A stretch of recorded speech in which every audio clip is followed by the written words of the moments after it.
An Owl and Pussycat, welcome to this episode of The Owl and the Pussycat. Great to have you with. The feedback we've had has been tremendous and we know you're enjoying it. Let's hope that the advice we give, whilst it may be a little light-hearted, it's very genuine, okay? So we address the issues that you give to us and we try our very best. Don't forget, there's many ways you can access the program now. We'd love your feedback. If you've got a concern, we'll do our best to grapple with it. Let's meet the panel down the far end. We have Rachel Vogan, the happy gardener, and right into the season now, mate, aren't we? We are in full swing, you know, it's great. We're well into it. Labour weekend's not far away, so we're sort of into the good sort of growing season. And everything just is spurting, isn't it? Just going mad. Oh, it's great, Yeah. it's great. And don't think about what you can't do in the garden, think about what you can. Right. Yeah. School registrar from St Margaret's College is Tina Cartwright, and I suppose you're coming to the crunch end now as you wind down the school year, and for school leavers that could be a sad time. Yes, a sad time and a happy time. Lots of celebrations in the fourth term, but also tempered with exams for the senior students as well. So. And a wee bit of mischief occurs at that time of the year, do you think? Oh, never. Oh, never. Oh, I love it, yeah. And Janice, you're another one that's loving what your garden's doing for you. I'm wrapped. I've got the I've got May corn in a pot on the table in the sunroom. Oh, so you're with my germinating tomato. seeds? No, they're already up, but I can't plant them yet because it's not Labour weekend and the soil isn't warm enough. So they're there, just absolutely thriving in the sun. Fabulous. And by popular demand, everyone wants to know how are your knees. Together. 2 new knees, yeah. You never met the 2 people that donated the knees, did you? Look, mate, it's titanium and gold, and there's some diamonds studded there, and that's the most marvellous thing in the world, Probably honestly your and best truly. Negative, no, don't try and Have you make been up. through an airport? Have I been? No, not yet, but I've got a card. Oh, I've got a good card job, in case yeah. I ding. She sets the alarms off wherever she goes anyway. OK, let's go. We're away now. Right. And Rachel from Sumner, and a lovely letter. I thoroughly agree with this. No, Rachel's the writer, Doug, so if you could keep up, he's our director. A mate and I have just had a great night out at the Court Theatre. How inspirational are those who had the vision post-earthquake to get the court up and running. Someone who has trodden the boards in the new court is Janice, our calendar girls. If you didn't go to it, it was a great show. It is a wonderful asset for the city so early on, isn't it? Oh, look, I think they've got the right team behind it. That Philip Aldridge? Philip Aldridge, Ross Gumbly. Look, they've got... What they do is they include everybody because, you know, the court supporters and everything like that, you're directed to your seat by a lovely lady who's volunteering, giving her services. The people behind the coffee bar volunteering. They'd have paid staff, but I think that they would have been kept at a minimum because there are so many people who want to volunteer at the court because we're so proud of the bloody thing. You know, Court Theatre, we're up and running. Can I also say, Janice, on the upside of that, there's always an upside to an earthquake. It's a hell of a lot more comfortable to go to the new court than the old court. You haven't got your knees under your chin, have you? Chairs are more comfortable, and they've got the entrance, you know, for people a little bit dilapidated to get through the front and everything like that. It's funny. Tina, have you been to the court? Oh, so we haven't finished. Sorry. No, yeah. I was just going to say, but really, all my parts have dried up. Oh. Never mind. We'll follow that on the replay. It's OK. Tina, you've been to the court. Yes, your thoughts? and the other thing, parking, fantastic. Yes. Yeah. Parking is so easy. Good call. And I guess they've taken all the elements of the old court, where you're talking about the volunteers, into the new court as well. And everything runs smoothly, you know. It's oiled. Rachel, you've been? No, I haven't been, but I really am thrilled about the celebration of the arts coming back into the city and people engaging and talking about it and hearing that some shows are sold out. Yes. And that lots of actors want to get involved with bringing shows to Christchurch. So it just shows how well the city is reconnecting, getting its vibe back. Do the Pussycats agree that there appears to be a real groundswell in Canterbury that they want to go out for an evening? Yes. They've been starved of it, and I think this is great. The court's filling that. Yeah. Yes. I do have an opinion about restaurants in this town. I think that they charge quite a little too much. Okay. They charge a little too much. I've noticed comparatively Wellington and even Auckland, you get your money's worth. Here in Christchurch, I think everybody's trying to make up on the dollar, and I don't like it at all. You've got a gold card, must be cheaper. I have got a gold card, but no, they don't give you concession just because you're masticating. Oh, probably because they don't think you deserve one. You don't look old Oh, enough. get You don't off. look old enough. Yeah, there you go. All right, that's got her under control. Right, let's go. This is quite a topical one. This is from Timaru, funnily enough, which is great because the range now goes down to Oamaru and up to Kaikoura, really? so we're big. Okay, right.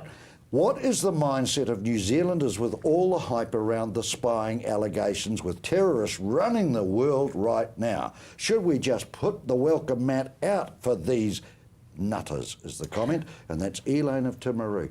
The world's in a terrible state, Rachel, isn't it? You know, when you look around. Well, I think it's been like this for a while. We've just probably haven't really realised to what level it's sort of going on. It doesn't affect me day to day. I don't have a major issue with it. I listen to these conversations, but I don't have a strong feeling about it. Do you not think we have some form of responsibility as to who comes in here? I mean, it's now in Australia. They've uncovered that.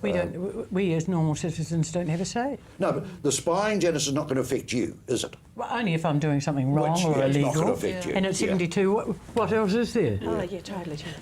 Totally. In your case, Tina, I mean, think should it be a preventative thing? Should we be think keeping the an eye on the borders? situation in Australia brought it a little closer to home. Certainly. And just made you realise that, well, if it's happening there, it could quite easily There are happen 49... here. Sorry for talking over you again, Tina, I beg your pardon. There are 49 war zones in the world at the moment, Pete. Really? 49 war zones. I can't name them, but I heard that on Radio New Zealand. 49 war zones. Why can't we live in peace? Yeah, I don't like those beheadings. No. I think that that's just abominable. Yes. And not doing them any favours at all. That's how they get the attention, I suppose. Yeah, I Janice, know, isn't but it? all it's going to do is develop hate for Muslims. The worry is, of course, that they're powerful enough to suck people in from, say, New Yeah. Zealand, Australia, Yes. the UK, to Yes. go and join them. Yes. And, yeah, they're a powerful group, aren't they? A lot of converts in Paparua men's prison, Really? I believe, yes, to Muslim. Yes. Ooh, you yes. heard it first Interesting. on the Alan Pussycat. There you go. No, I've read that somewhere. It's not an rubbish. original You've been thought. told it, I bet you. OK, changing tack completely now. Jill of Ashburton writes a very sensible question, I would have thought. Would sunbeds be the dumbest invention ever? Yes. The rotisserie of oneself is fraught with danger, says Jill from Ashburton. OK, hands up those that have been on a sunbed. Not me. Team? No. Oh, okay. No. Well, years ago, and I've got terribly fair, freckly skin, so I was the last sort of person that should have, but I wanted to look brown, I wanted to look nice. My worst tanning story, and I've got a few, is I put iodine in the bath water at the boarding school, and so I turned this hideous change of orange. It was terrible. Absolutely terrible. So it was obvious who had done it because I was the only orange student, and the bath was fully stained. So no matter Guilty how as much charged, I madam. denied it, I was busted. Did it affect your skin? I know you went orange, but did it affect your skin? No. All I think the danger with the sunbeds, of course, is they can, can't they? Oh, they're terrible. Then I'm very comfortable to have a spray tan now if I'm going somewhere, you know, wearing an outfit where I'm going to be a bit more exposed. Yeah. I think the spray tan's probably superseded the If you sunbed. must. Right, spray. If you must. Okay. All right, so we've dealt with that one for you, Jill. Let's If you hope are that going to use a Hang spray on. tan, remember the back of your legs. If you're having a spray tan, the back of your legs, according to the person that would know, of course. Okay, back again with the Alan the Pussycat just after this break.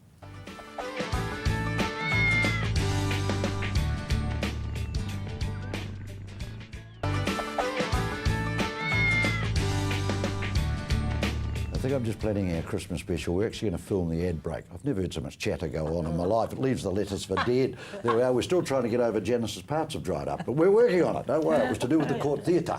So there we are. Okay. Keep the feedback coming in because it's great. You know who the panellists are this week, so we'll deal with the questions. And just a reminder, of course, we now go Oamaru to Kaikoura and into the Really? Alps. So it's a huge spread since we've gone digital. So we are having feedback from all around the place, which is a lovely segue to get to Reg of Darfield. Now, I presume he's taken the Michael, as they say, or used to say it our day, Janice. Okay. What a great idea to legalise cannabis.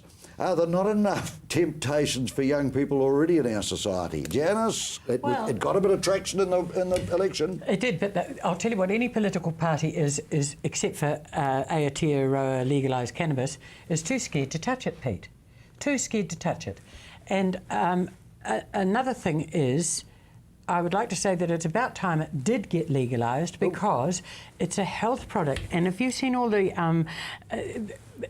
interesting information on television about how children who are given a little bit of, I think they call it sativa, I'm not too sure, on their tongue, it stops their spasms and their fits and everything like that. But they have to go to Australia to utilise it because they don't use it here.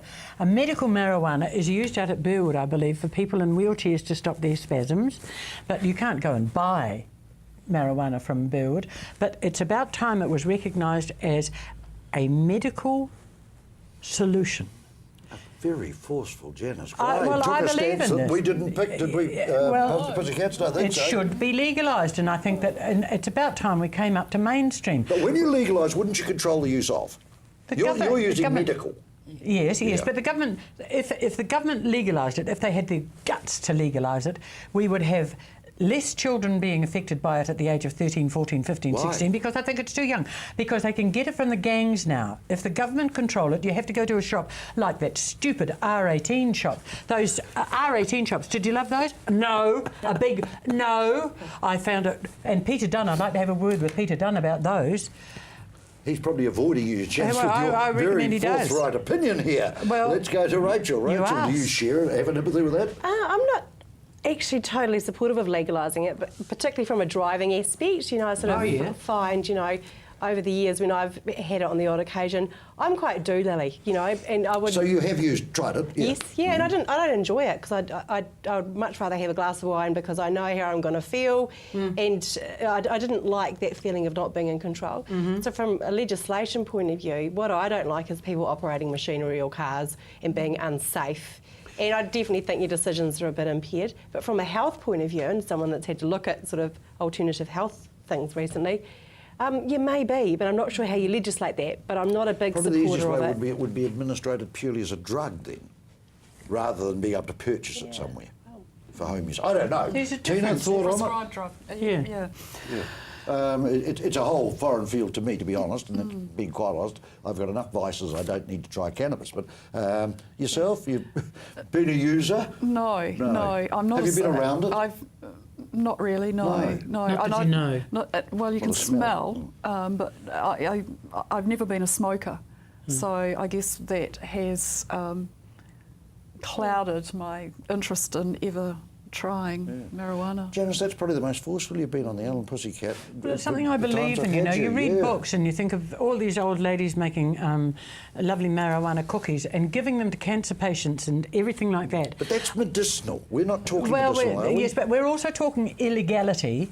If a little granny makes marijuana cookies and give them to a person who's suffering from cancer, and somebody says, oh, yeah, I'll use my name, Mrs. Gray down the road makes lovely cannabis cookies, and she gives them to Auntie Maud because she's got cancer, and it helps her sleep and it relieves her pain somewhat. I think that that's perfectly... What are you laughing at? Oh, I think God love you. I do. I just think God love you. Am I stupid? You're so liberal to think that way through. I hadn't thought it through that way. I applaud you for it. Well done. I just think that we would take away a lot of trouble and a lot of power from the gangs if there was a political party in this beautiful country of ours to have the guts to legalise marijuana. There, I've said it. What about from your position as the happy gardener? You could actually grow a cash crop, couldn't you? Well, possibly. I'd be the very, very happy gardener. I wouldn't get any gardening done because I'd sit there and do nothing, you know. You'd be happy. You'd Yeah. probably only grow hemp, darling, anyway. Yeah, well, I don't know. And weave baskets and... Maybe. Yeah, Maybe. make mats. Maybe. Oh, Look maybe. at the product coming out of hemp. I mean, absolutely fantastic. They're finally utilising... Right. We've only got 2 minutes left in this part. No, that's the most fired up I've seen the girl, I've got to tell you. Those new knees are kicking in, I've got to tell you. OK. Agnes from South Brighton. Quite an interesting letter, this. I would never have thought of it. It's great that most hotels have condom vending machines in the gents. Why not the contraceptive pill be available in the ladies? To my knowledge, it still takes 2 to make a baby. A contraceptive pill. So you can't take a pill as a preventative in an immediate situation. It sort of takes a whole, you know, sort of a month or so for the pill to start to be You can have a effective. morning after though, can't you? Yes. Well, you can, but I believe in that being regulated, you know, particularly for the underage people. Yeah. So it's all male, is it, Teen? It's, there's- just give the boys the condoms, don't worry about the girls. Well, there's condoms available in the women's toilets as well. And Oh, are they? Oh. the pill has to be prescribed. There's a process you. But you can just get a morning after pill, surely. Well, if you think you're going to have a yes, bit but of you're not going to You get that. require it. You're not going to No. get that in a pub. I suppose girls don't know when they're going to have a bit of rumpty-dumpty. The boys do because they're driven mad by it. But yeah, Janice. What? See, you came off the high of cannabis Yeah. to flat now. I'm more interested in cannabis than I am in condoms, I can tell you that. All right, so we don't think that's going to be a while. That's not going to happen. I don't know, Okay. no, because there's too much involved for women. Absolutely. Too much, okay. far too much. Yeah. Read your books, read your got- books. Right, I've got one. How long have we got, Dougie? Because it's quite an... Right, we'll go to a commercial because it's quite an intriguing one coming through now, which I actually totally agree with the writer. We'll be back in a moment on the last time on the Owl and the Pussycat.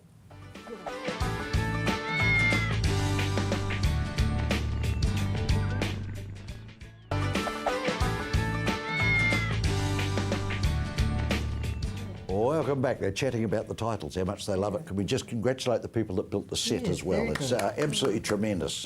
There's some really clever people work here at CTV. I'm not one of them, but there are plenty. Just from Juliet, who writes to us from Shirley, and this has got a far wider I'm stuck with condoms now. Connotation was the word I was going to say. Right. Not only I want you to listen to this very carefully. Not only are we a welfare state for Kiwis, but I'm disgusted to read that a South African female drug mule is to spend 10 years in our prisons at a cost of $100,000 a year. I applaud some right-thinking countries who just send them home on the next plane out to rot in their own prisons. Now, this mule particularly, there's been a case in Christchurch, which we're all aware of, obviously, flew in, never into cracker, never paid any taxes here, and she's now a guest of Her Majesty for $100,000 a year for 10 years. Your view, Rachel? Send her home. I agree. Send her home. Straight up? Yep. Okay. Send the Yappy back to the car park. Yeah. Home, James. So that's got to have a change in legislation, something, Tina, doesn't it? Don't know. Yeah. Don't Well, know. it's the taxpayer paying the money. Yeah. But Isn't it? why are we so generous to crims? I don't know that we are. Well, we're just going to give this girl 10 years That's paid because she holiday. broke the rules in this country, right? Right, why do we so have to she's pay got for it? to have some. She's got to have some punishment. Look, She technically didn't just go to pick you up. She actually flew just into here. She hadn't been in the country. Okay. but she was caught with all that stuff that she'd swallowed. Correct. And she needed to go to the hospital. Who paid for that? We did. We did, exactly. Okay.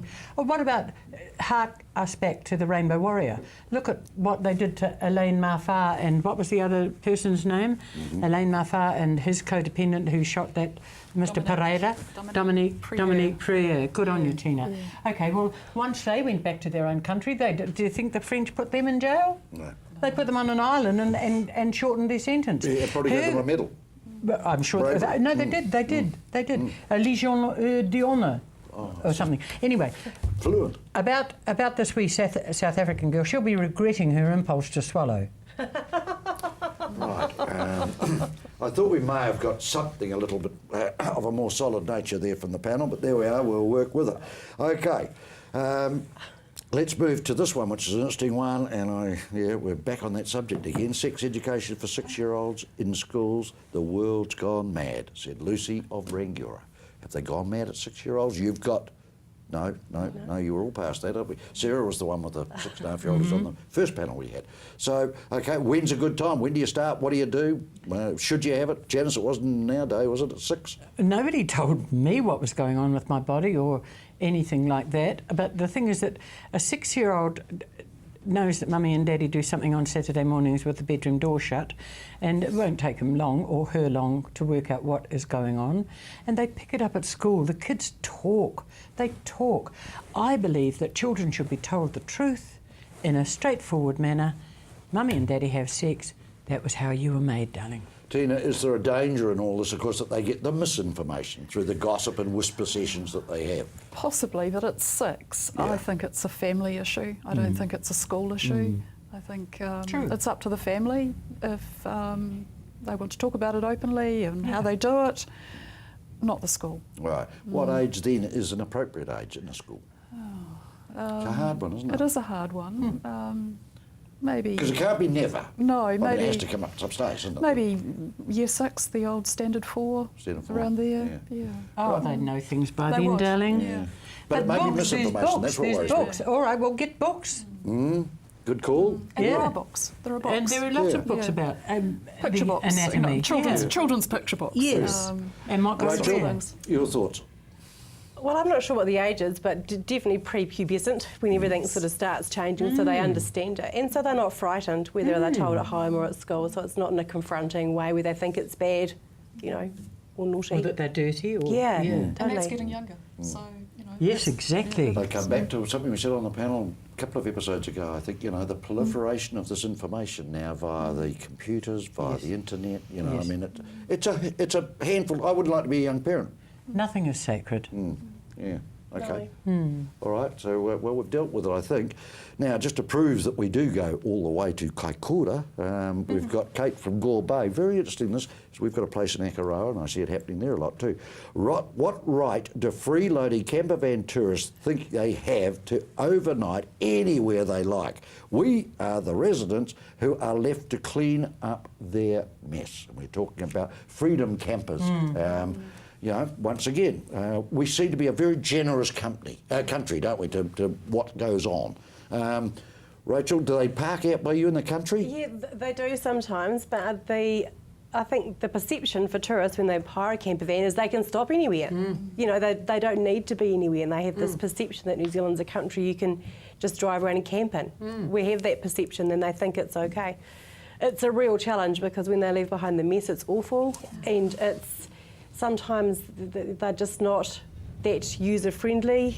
It's a challenge to get to save our sort of clean green image, but also to point them in the right direction of what the right behaviours are and where they should or shouldn't park. So, team, should it be legislated that you can't park somewhere and just wherever you feel it coming on? Possibly, yeah. I also think that the vans should be self-contained as well. Right. Correct. And if they're not, that's when they need to go to camping grounds and places like that where there are facilities that they can That's use. where I was going to come to, Janice. Think of the poor camping owners, the camping park owners, you know, they're left out in the cold. Well, the camping park generally has facilities, shower and toilet block, and everything like that. So, but they're the a people don't want to pay. Yeah, they're a commercial operation. They want clients. Yeah, exactly. Yeah. But the freedom campers are generally like hitchhikers. They don't want to pay, man. Give us a lift. Yeah, our country isn't a toilet though. We're not an ablution block. I don't particularly approve of it. Yeah. And there seems to be, I mean, as I say, I've got a place down around, it's just the proliferation of them now. Yes. There's hundreds of them there every night parked Yes. somewhere. Yes. It's a great way for kids to see the country. I don't knock that at all, Yeah, but but shouldn't get it a come with some toilet. discipline? I agree with Tina where it comes back to the camper van people. Make it self-sufficient. A letter I'd be interested to hearing from, because it leads on very nicely, is to the driving of rental cars by people coming to the Don't. country. So Don't. we'll leave that for another day. Please. We will be back next week at the same time, and I thank the panel once again for their time. Hope you've No, enjoyed. thank you, Al. Janice with legalising cannabis has won the player of the day. I've got Thank to tell you, It was Al. outstanding, mate. It doesn't do much for my reputation, but it's an opinion I have, and I'm happy to hold it. To debutante Tina Cartwright, yeah, you tangled with the big guys all right. You did all right, mate. And Rach, great to see that smile on your face and back in here. Good to see you. We'll be back again. Please keep those cards and letters coming in, as Dean Martin used to say, and we will deal with the issues as you see them coming up. Till next week, this is the Owl and the Pussycats saying goodbye.